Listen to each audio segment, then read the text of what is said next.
제가 19년도부터 시작해서 22년도까지 벌어들인 수익이 약 부동산으로만 한 5억 정도 되고, 그 이후에 주식으로 말아먹은 돈이 한 4억에서 5억 정도 됩니다. 벌어놓은 걸 다 날렸죠. 네, 안녕하세요. 저는 91년생 34살, 키는 168cm, 좀 작은 키입니다. 종교는 저희 집안이 크리스찬 집안이에요. 근데 저는 뭐 개인적인 신앙이 그렇게 좋지는 못하고, 부모님이 교회를 좀 많이 열심히 다니시는 그런 편입니다. 그 다음에 흡연 여부는 저는 술, 담배는 일절 안 하고요. 그 다음에 뭐 게임이나 유흥 혹은 뭐 여러 사람들 만나는 그런 모임, 그런 것들도 많이 안 하는 편입니다. 제가 지금 하고 있는 일은 몸이 조금 안 좋으신 분들, 근골격계 통증으로 고통받고 있는 분들을 위한 기능재활 트레이닝, 저희 센터에서는 메디컬 트레이닝이라는 프로그램을 제가 진행하고 있고, 1대1 개인 레슨 진행하고 있습니다. 제가 지금 개인 명의로 가지고 있는 부동산이 지방에 한 채 있고요. 그 부동산이 내년 2월에 매도 잔금 예정이라서 내년 초에는 무주택자가 될 예정이고, 대출은 지금 원래 대출이 되게 많았는데 지금은 다 상환을 하고 전세자금 대출만 보유한 상태입니다. 약 1억 2천만 원 정도. 원금과 이자는 제가 월 평균 소득이 약 세후 500만 원 정도이기 때문에 10% 정도의 50만 원 정도 지출이 되고 있는 상황입니다. 그래서 한 달에 최소 300만 원 이상씩은 저축을 하는, 적금 포함해서 하고 있는 상황이고, 앞으로 추가 소득이 계속 늘어날 예정인데 동시에 그 저축 비율도 같이 늘어나게 될 예정입니다. 평균 소득이 600만 원에서 700만 원 정도 소득을 형성하고 있다. 총 소득 대비 저축률이 약 60% 정도라고 볼 수 있습니다. 한 4년 전까지만 해도 자산이 꽤 많았었는데 지금은 자산이 많이 줄었죠. 그래서 지금은 1억에서 2억 사이, 2억 약간 안 되게 자산이 형성됐고, 지금도 뭐 자산은 계속 증가하는 추세에 있죠. 소득도 점점, 소득 조건도 좋아지고 있고, 그 다음에 지금 개인적으로 투자하는 그런 주식도 안정적으로 잘 오르고 있기 때문에 앞으로 장기적으로 더 늘어날 예정입니다. 그 현금으로는 약 1억 정도 가지고 있고, 나머지는 투자해놓은 상태죠.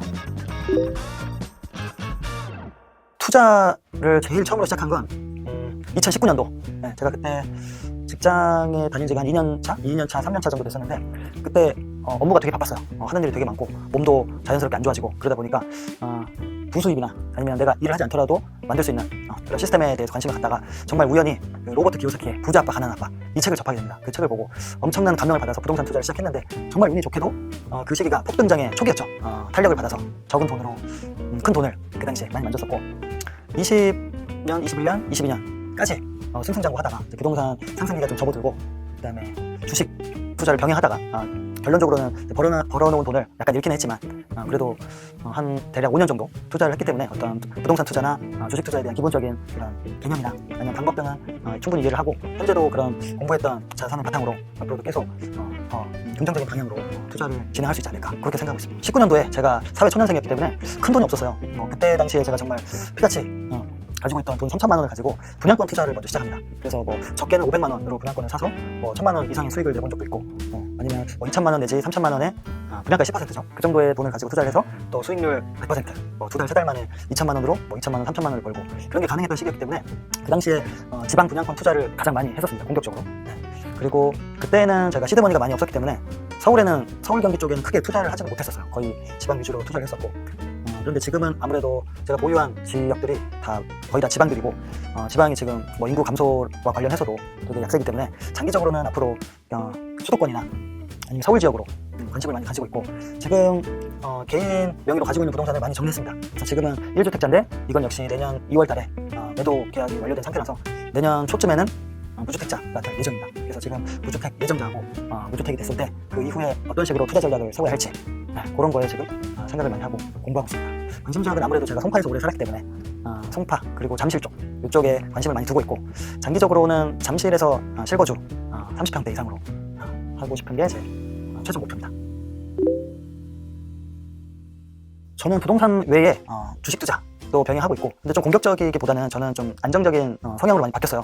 그때 워낙에 공격적으로 했었고, 또 성공도 맛봤지만 동시에 실패도 많이 맛봤기 때문에 지금은 안정적으로 주식 투자를 하고 있고, 그 다음에 제 주수입과 부수입이 좀 나눠져 있어요. 그래서 주수입은 제가 지금 일하고 있는, 저는 재활운동을 가르치는 일을 하는데 그 일 외에도 부가적으로 교육을 한다던가 아니면 온라인으로 운동을 가르쳐주고 또 그에 대한 소득을 얻는, 그런 식으로 해서 한 달에 평균적으로 100에서 200만 원 정도의 부수입을 창출하고 있고요. 장기적으로는 부수입이 좀 주수입과 거의 맞먹을 정도의 그런 시스템을 만드는 게 목표라서 월 1,000만 원 정도는 한 2년 내에 어렵지 않게 달성할 수 있지 않을까라고 생각하고 있습니다. 그리고 관심 있는 부업은 여러 가지인데, 제가 부업을 꽤 많이 해봤어요. 뭐 스마트 스토어도 해보고, 프랜차이즈 커피집도 운영해보고, 그 다음에 우이 스터디룸도 운영을 해봤는데, 지금은 아무래도 그런 부업들이 사실 부업이라기보다는 자영업이더라고요. 그래서 저의 시간과 에너지를 충분히 투입하지 못하다 보니까 장기적으로 좀 영위를 하기가 쉽지 않은 부분이 있었고, 지금은 최대한 제 시간을 덜 할애하면서 또 저의 전문성과 접목이 되면서 장기적으로도 안정적인 그런 부업에 관심이 있어서 온라인으로 그 이제 운동 프로그램을 만들어서 제가 가지고 있는 그런 장점들, 예를 들면 SNS를 통해서 제가 지금 퍼스널 브랜딩이 어느 정도 되어 있는 상태이기 때문에 그런 장점들을 이용해서 만들 수 있는 온라인 사업을 구상 중에 있습니다. 1대1 레슨도 있고요. 제가 타 센터에 출강을 나가거나 제가 교육을 열어서 수강생을 모집해서 진행을 하는 경우도 있습니다. 네, 그래서 최근에는 부산에서 강의 요청을 해주셔서 부산 가서 강의하고 또 올해 말에는 저희 센터 내부 교육, 내부 교육 예정이 있어서 그것도 준비하고 있습니다. 제가 19년도부터 시작해서 22년도까지 벌어들인 수익이 약 부동산으로만 한 5억 정도. 그리고 그 이후에 주식으로 말아먹은 돈이 한 4억에서 5억 정도 됩니다. 벌어놓은 걸 다 날렸죠. 그 이후에 주식에 다시 손을 댔다가 부모님께 빌린 돈마저 한 2억 정도의 추가 손실, 그래서 총 한 7억 정도의 손실을 기록했죠. 그래서 그 당시에 제가 개인적인 빚 대출 포함해서 부모님께 진 빚이 상당히 많은 상황이었습니다. 속된 말로 정말 장기를 팔아서 빚을 갚아야 되나 라는 생각을 할 정도로 되게 엄청나게 힘든 상황이었는데 어떻게 이제 할 방법이 없더라고요. 돈이 수중에 한 푼도 없다 보니까. 그리고 그 당시 주식을 할 때 제가 하루에 기본적으로 일단 몇백만 원을 벌었다가 잃었다가 또 큰 돈을 움직일 때는 하루에 1,000만 원, 2,000만 원씩 벌었다가 또 잃었다가 이걸 반복하면서 손 빚이 이제 2억에서 3억 정도 가지고 있었죠. 그래서 그때 당시에 제가 할 수 있었던 방법이 이거는 내가 가지고 있는 전문성을 정말 극도로 개발을 하고 발전시켜서 유명해지지 않으면, 즉 내 몸값을 올리지 않으면 지금의 어떤 시간당 단가로는 빚을 다 갚을 수 없겠다 라는 결과를 도출해요. 그래서 그때부터 퍼스널 브랜딩을 되게 공격적으로 하기 시작했어요. 그래서 정말 운이 좋게도 그게 잘 먹혀서 지금은 되게 좋은 환경과 좋은 조건에서 저의 전문성을 잘 활용해가면서 소득도 안정적인 상태고, 그리고 그런 전문성을 바탕으로 부수입도 나쁘지 않게 창출할 수 있는 그런 상황이 되었죠. 그 결과 지금은 빚을 다 갚은 상태고 지금은 흑자로 전환한 지 1년 정도 된 상황입니다. 선호하는 이성 스타일은 마음의 여유가 좀 있는 분이셨으면 좋겠습니다. 왜냐하면 우리가 경제적인 여유는 이제 당연히 있으면 좋은 거고 없으면 다시 만들려고 노력할 수 있지만 마음에서 오는 여유는 훨씬 그 가치가 크다고 생각을 하거든요. 그래서 마음이 너무 조급하거나 각박하거나 그러면 우리가 되게 예민해지고 말도 예쁘게 안 나오고 또 상대방의 상황이나 시선을 공감하거나 배려해주기도 어려워지고 놓칠 수 있는 것들이 훨씬 더 많기 때문에 어떤 심리적, 정신적, 마음에서 오는 여유가 있는 분이었으면 너무 좋을 것 같고, 외적으로는 크게 제가 생각을 해보진 않았는데 저도 키가 엄청나게 그런 큰 편 아니고 사실 작은 편이죠. 제 키가 작은 편인데 여성분들 기준으로 키는 150 이상 정도만 되셨으면 좋겠고, 그 이후 그 다음으로는 좀 화려하게 생기신 분들보다는 약간 청순하고 약간 그런 크게 꾸미지 않고 여성스러운 그런 분을 좀 더 선호하는 것 같습니다. 제가 개인적으로 타투를 별로 좋아하지 않아서 타투가 많이 없는 분이었으면 좋겠고, 그 다음에 제가 술, 담배를 안 하다 보니까 아무래도 상대방도 술은 어느 정도 할 수 있지만 담배는 안 폈으면 하는 그런 바람이 있죠. 경제적인 부분은 아무래도 저도 투자를 했었고 부동산 투자, 주식 투자, 그다음에 크진 않았지만 개인 사업을 영위해봤고 또 직원도 써본 입장에서 기본적인 경제 지식이 있으면 장기적으로 어떤 좋은 관계를 유지해 나감에 있어서 서로 그런 되게 선순환을 만들 수 있는 긍정적인 영향을 줄 수 있을 것 같아서 지식 수준이 높지 않더라도 경제관념에 경제에 관심이 좀 있으면 더 좋지 않을까 하는 생각입니다. 그래서 경제관념이 너무 많이 있진 않더라도 관심 있는 분이면 좋을 것 같고, 또 많이 알지 못하면 서로 같이 공부하면서 또 서로 가르쳐주고 배우고 할 수 있는 부분이다 보니까 어느 정도의 관심은 있었으면 하는 바람입니다.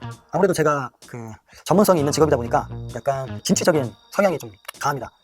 그렇다고 해서 상대방한테 그런 진취적인 부분을 강조하고 싶지는 않고, 다만 그 상대방이 본인이 하는 일에 있어서 그런 최소한의 자부심이나 아니면 본인의 전문성을 좀 더 발전시킬 수 있고 아니면 발전시킬 의지가 있고 장기적으로 계속 개선해 나가고 발전해 나갈 수 있는 여지가 있는 그런 의지가 있는 분이었으면 더 좋을 것 같습니다. 비선호하는 이상형, 개인적으로 말이나 행동이 좀 거치지 않은 분이었으면 좋겠어요. 예를 들면 입을 안 열 때는 되게 조신한데 이제 입만 열면 분위기가 약간 상반되는 그런 분들이 종종 있잖아요.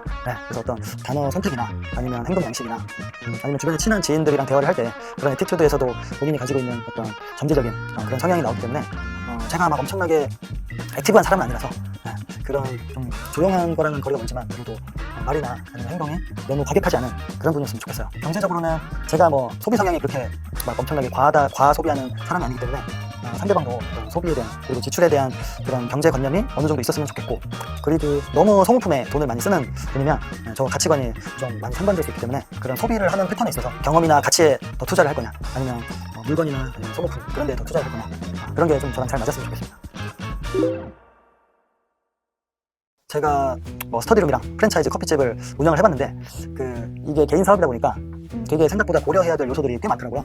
그런 일을 하면서 저는 내가 뭔가 사업가의 성향은 아니구나 라는 거를 절실히 깨달아서 앞으로 추후에 제 개인 사업을 크게 벌리지는 않을 것 같고, 지금도 사실 저를 찾아주시는 고객분들이 많은데 되게 이런 질문을 많이 받아요. 왜 센터를 안 차리시냐, 개인 샵을 차리면 정말 잘 되실 것 같은데 왜 안 차리시냐 라는 질문을 많이 하는데, 저의 과거를 돌아봤을 때 그 개인 센터를 차린다면 그거에 수반되는 뭐 경영 능력이라든지 마케팅, 세일즈, 그런 아니면 인테리어, 뭐 감각 이런 능력들이 되게 많이 생각보다 필요하더라고요. 저는 그런 거랑은 거리가 좀 멀어서 최대한 저의 전문성에 좀 더 투자를 하고, 지금도 정말 감사하게도 저의 가치를 알아봐 주시는 센터 대표님과 함께 일을 잘 하고 있기 때문에 당분간은 제 개인 센터를 차릴 계획은 없지 않나, 이렇게 생각을 하고 있습니다. 예전에는 아무래도 좀 어리기도 했었고 어떤 그런 인간관계 그리고 어떤 표현 방식 그런 거에 대해 굉장히 서툴렀기 때문에 그냥 되게 상대방의 감정이나 내 감정을 배제하고 정말 사실적으로 얘기하고 어떻게 보면 세게 얘기하는 거죠.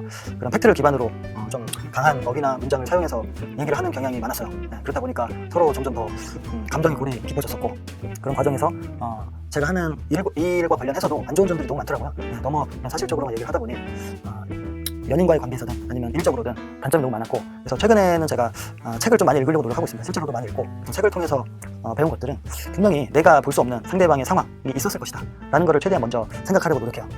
그렇게 생각하고 상대방이든 어떤 고객이든 인간관계에 적용을 하다 보니 아무래도 예전보다는 훨씬 더 서로 상처를 주거나 혹은 받거나 대화를 함에 있어서 더 불필요한 에너지 소모도 줄고 효율적으로 갈등을 해결할 수 있었던 것 같아요. 그래서 요즘은 최대한 갈등이 발생했을 때 내가 모르는 상황이 있지 않았을까? 내가 보지 못했던 상대방의 그런 요구사항이 있지 않았을까? 라는 거를 먼저 생각해 보려고 하는 편입니다. 그리고 제가 저를 돌아보려고 많이 시도와 노력을 하다 보니 상대방의 그런 방어 기제도 자연스럽게 제가 보게 되더라고요. 그래서 그런 방어 기제를 제가 최대한 상대방의 감정이 상하지 않는 선에서 인지를 시켜줬을 때 그거에 대해서 어떻게 반응하는지도 되게 중요한 것 같아요. 예를 들어서 저도 마찬가지지만 저에 대해서 뭔가 개선했으면 좋겠다는 점을 제가 들었을 때 그거를 수용할지 말지, 긍정적으로 받아들일지 부정적으로 받아들일지는 제 몫이잖아요. 그래서 제가 그런 점들을 설명했을 때 그런 걸 조금 더 수용적인 태도로 받아들인다면 서로 어떤 관계를 유지하고 발전시키는 부분에 있어서 서로 긍정적인 영향을 줄 수 있지 않을까. 그래서 조금 더 오픈 마인드인 분이었으면 갈등이 생기더라도 충분한 대화를 통해서 해결할 수 있지 않을까 하는 생각입니다. 저는 제 주변 사람들 중에서 상당히 좀 특이한 사람입니다. 왜냐면 술도 안 하고 담배도 안 하고 커피도 안 마시고 그렇다고 게임을 하지도 않고 어떤 유흥을 즐기지도 않고 사람을 많이 만나러 다니지도 않고 이런 사람이기 때문에 주변에서 그러면 너는 스트레스를 어떻게 푸냐 라는 질문을 되게 많이 받아요. 그럴 때마다 제가 하는 말은 스트레스를 푼다 혹은 풀어야 한다 라는 말의 전제는 스트레스를 받고 있고 스트레스를 많이 받는 상황 혹은 사람이다 라는 뜻이거든요. 그래서 저는 최대한 스트레스를 어떻게 하면 풀 수 있을까 라기보다는 똑같이 스트레스를 받을 수밖에 없는 상황을 어떻게 하면 내가 다르게 바라보고 다르게 해석하고 이 스트레스를 내가 최소한의 데미지를 받으면서 유하게 흘러넘길 수 있을까, 그런 거에 대해서 고민을 더 많이 하는 것 같아요. 그래서 최대한 스트레스를 받지 않는 그런 마인드를 좀 계속해서 가지려고 노력하고 있고, 그럼에도 불구하고 저도 사람이기 때문에 스트레스를 풀어야 되는 상황이 온다면 그런 소모임이나 아니면 그런 여행 어플 등을 통해서 개인적으로 아예 처음 보는 사람들과 등산을 간다거나 아니면 당일 여행, 지방 여행이든 이렇게 자연을 보면서 힐링을 하는 식으로 좀 건전하게 스트레스를 푸는 편인 것 같습니다.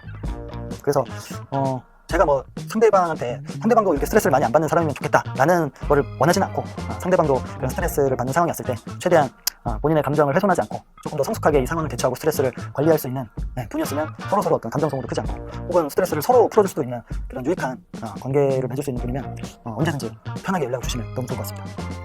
제가 처음에 이 컨텐츠 관련해서 이제 촬영 그런 의지에 대한 질문이 들어왔을 때 정말 뒤통수를 한 대 세게 때려맞은 기분이었습니다. 왜냐하면 제가 지금 개인적으로 저의 그런 상황이나 성향이 싱글이기 어려운 그런 조건들이라고 저는 생각을 했어요. 왜냐면 제가 술, 담배도 안 하고 불필요한 지출도 없고 그렇다고 엄청나게 못생기지도 않았고 키가 조금 작을 뿐이지.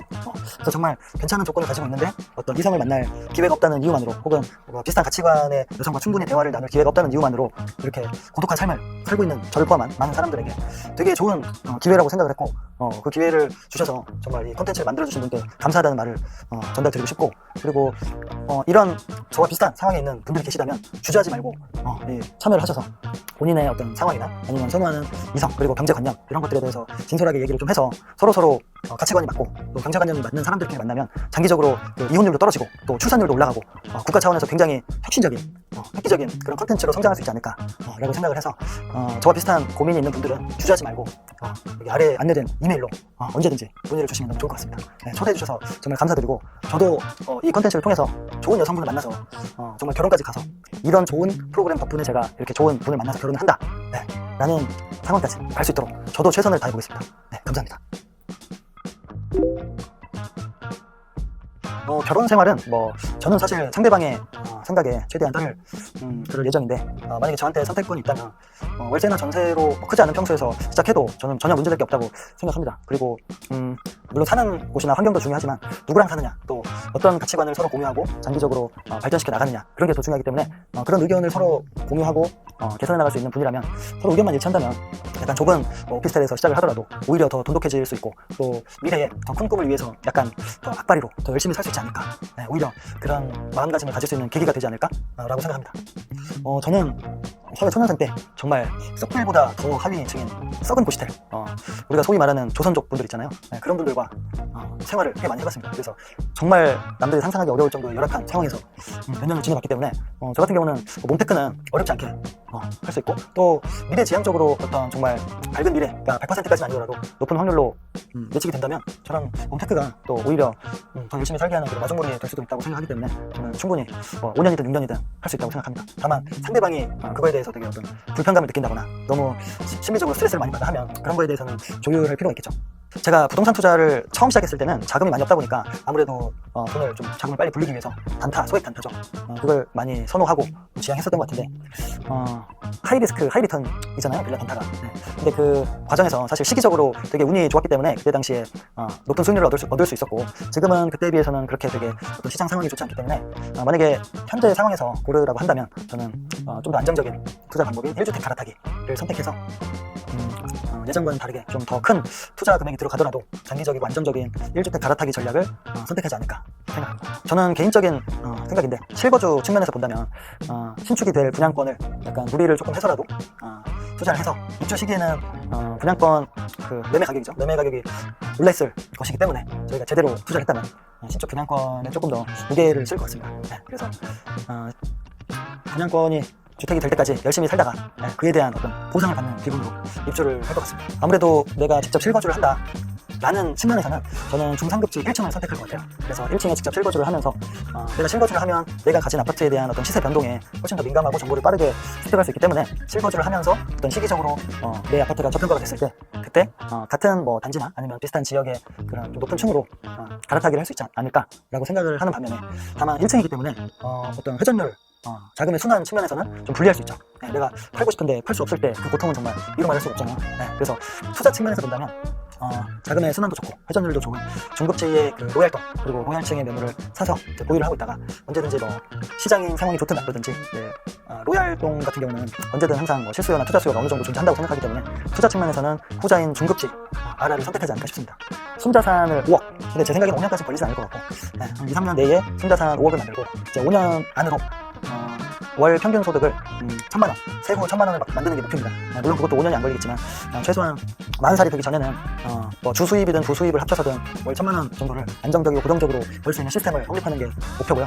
만약에 정말 제가 가치 있고 재미있고 그런 시간을 보낸 분이라고 한다면 뭐 20만 원에서 30만 원 정도까지는 뭐 흔쾌히 부담 없이 지출할 수 있는 그런 능력이 된다고 생각하기 때문에, 근데 앞으로 매번 그렇게 지출을 하기는 어렵겠지만 처음에 정말 저한테 좋은 기억과 그런 기분을 많이 선사해 주신 분이 있다면 소개팅 한 번에 20만 원 내외까지는 충분히 지출할 의향이 있습니다.